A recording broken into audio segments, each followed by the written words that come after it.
Muy buenos días, hoy estamos aquí para hablar de seguridad, porque Pro Bogotá acaba de presentar su informe anual de seguridad, en donde analiza qué está pasando en la capital del país, también qué está pasando en toda Colombia y sobre todo de qué manera está influyendo el ambiente de seguridad nacional en Bogotá, dónde hemos mejorado, dónde hay grandes retos. Y para eso está conmigo Laura Suárez, ella es la directora de seguridad urbana de Pro Bogotá. Laura, ¿de qué manera está influyendo este contexto de seguridad nacional, lo que está pasando en el país, en la seguridad de los bogotanos? Bien, Adriana, muchas gracias. Estamos muy felices con la publicación de la quinta versión del Informe Anual de Seguridad.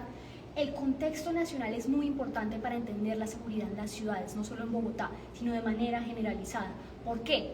Hoy en día tenemos en Colombia una cifra récord en producción potencial de cocaína, tenemos un fortalecimiento de los grupos armados, un mayor flujo de armas en el país, de explosivos, todos que terminan afectando el contexto de seguridad en las ciudades. Esto sumado a un debilitamiento desde el orden nacional de las capacidades institucionales y de la fuerza pública.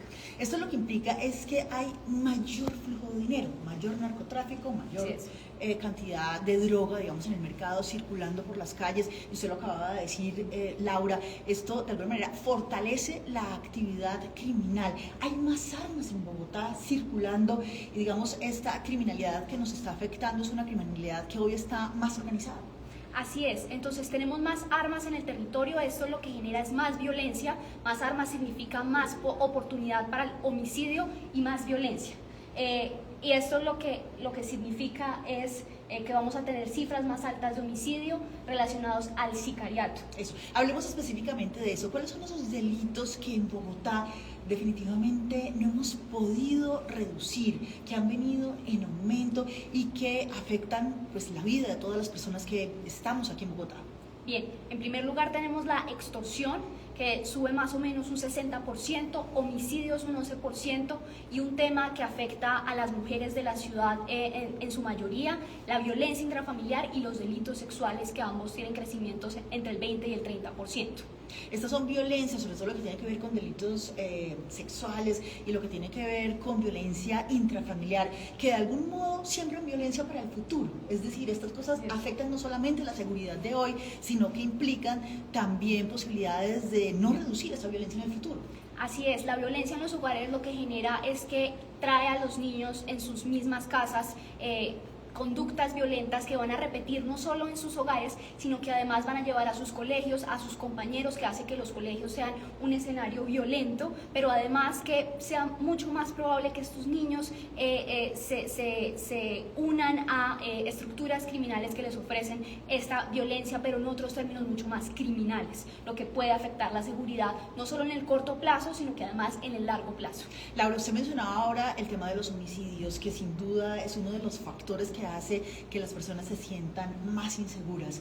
Ese homicidio, usted decía, por un lado está todo el tema del sicariato, pero por otro lado en el informe ustedes también, digamos, ponen o le dan relevancia al tema de que muchos de esos homicidios están ligados al consumo de alcohol y al tema de problemas de convivencia. Bien. Una parte de los homicidios, como lo decía, son sicariatos, son cerca de la mitad, pero hay un problema que como ciudad y en la conversación sobre la seguridad no estamos dando, y es relacionado a los temas de convivencia. La convivencia es no saber tramitar esos conflictos ciudadanos de manera pacífica, sino llevarlos a una esfera mucho más violenta que genera riñas, lesiones personales, pero que al final también puede ocasionar homicidios. En estos términos, entonces, debemos llevar la conversación hacia la cultura ciudadana y cómo transformamos esas relaciones interpersonales de manera que se traduzcan en mejores relaciones y que disminuyamos los homicidios en ese sentido.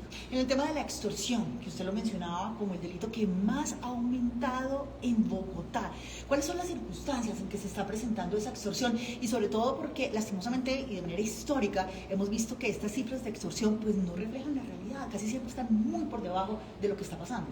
Este año, de acuerdo con las autoridades que lo han insistido múltiples veces, se ha aumentado la denuncia, se ha hecho un esfuerzo desde las autoridades por aumentar esos registros para entender mejor ese fenómeno, pero también entendemos del contexto que hay un fortalecimiento de esas estructuras en la ciudad y por tanto tienen esto como un medio, pero también como un fin. Por ejemplo, veamos este año, en 2024, los call centers de la extorsión, que lo que muestran es una sofisticación de este delito que ataca no solo a los ciudadanos, ciudadanos del común, sino a la actividad comercial de la ciudad. Bueno, hay unos delitos que han disminuido y eso es también una buena noticia, porque son delitos que afectan a las personas en el día a día y son todas esas modalidades de hurto. ¿Cuánto, digamos, implica o qué implicación tiene esto para que los bogotanos se sientan más seguros en la ciudad?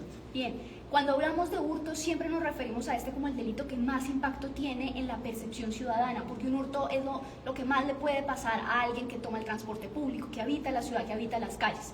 El reducir este delito lo que permite es mejorar esa percepción ciudadana y eso lo vemos un poco en los datos de percepción, cuatro puntos de mejora y este puede ser una de las razones, menos hurtos, 11% de reducción en todas las modalidades de hurto. Y aquí estamos hablando de cosas muy importantes, porque aquí estamos hablando de reducción de hurto de celulares, que es una de las cosas que más afecta la percepción de seguridad de las personas.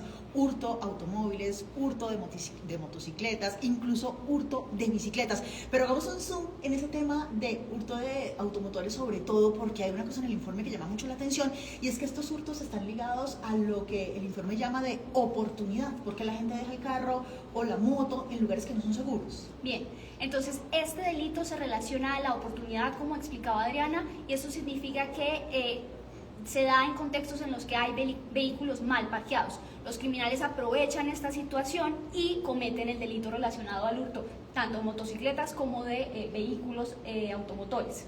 Este informe de seguridad de ProBogotá analiza 11 delitos de impacto. Ustedes van a poder encontrar toda la información en nuestra página web www.probogotá.org. Pero antes de terminar, Laura, cuéntenos cuáles son esas recomendaciones después de mirar todo este panorama, además porque hoy tuvimos una mesa de expertos en seguridad que va a seguir deliberando, donde quedaron unos compromisos para seguir trabajando desde la sociedad civil, desde todos los frentes en la seguridad de la ciudad. Pero ¿cuáles son esas recomendaciones que contiene el informe y que de alguna manera ayudaría a dar unos resultados más efectivos para que en Bogotá estemos más seguros? Bien, en primer lugar, Adriana, todo lo relacionado al espacio público, a la gestión del espacio público, el orden urbano. Necesitamos una mayor articulación no solo del sector público como tal, sino de toda la ciudadanía, del sector privado. Todos somos responsables de ese cuidado del entorno. En ese cuidado del entorno, cuando no lo cuidamos, cuando no cuidamos ese entorno, damos oportunidades para que el crimen ocurra.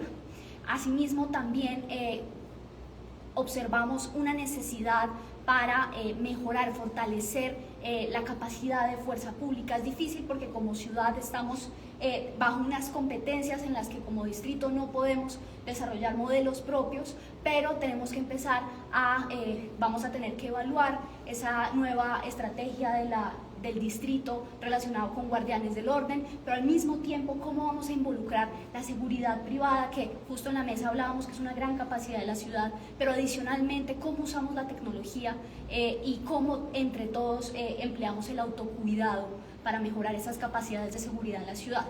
Y por último, la relación que tenemos como ciudad entre ciudadanos, de gestión pacífica de las relaciones interpersonales. Y, como siempre, un tema importante en la seguridad, la impunidad, tanto para el criminal, que se disuade si hay un efectivo control digamos, sí. y imperio de la ley en el control del territorio y en las zonas de la ciudad, pero además Hay un tema importante que hay en el informe y también está entre las recomendaciones, Laura, y es que ustedes hablaban de unas alcaldías locales debilitadas que no ayudan, digamos, en esta gestión y que podrían cumplir un papel, pues, importante. Bien, el último punto frente a impunidad es también acompañar la denuncia y el seguimiento que se le hace, el acompañamiento que se le puede hacer desde las autoridades para que las personas denuncien más y se pueda entender de una mejor manera las cifras delictivas y cómo funciona el delito en Bogotá. Y relacionado a las alcaldías locales. Las alcaldías locales tienen unos papeles mucho más directos en la gestión de problemas de la ciudad. Debemos observar mejor esta labor que tienen y delimitar mucho mejor esas funciones para que también hagan parte de ese engranaje de la seguridad, para que entre todos, como he dicho varias veces, podamos construir y contribuir a la ciudad. Pues Laura, muchísimas gracias. Como lo decíamos al inicio, es el quinto informe anual que publica ProBogotá, y hacer el seguimiento durante todos estos años pues permite tener una radiografía mucho más precisa de cómo evoluciona el crimen en la ciudad y cuáles son esas alternativas que tenemos pues para lograr que todos podamos disfrutar de una ciudad mucho más segura. Les recuerdo entonces que este documento lo podrán encontrar en nuestra página web www.probogotá.org y también en nuestras redes sociales. Muchas gracias como siempre por acompañarnos en todos los contenidos de ProBogotá.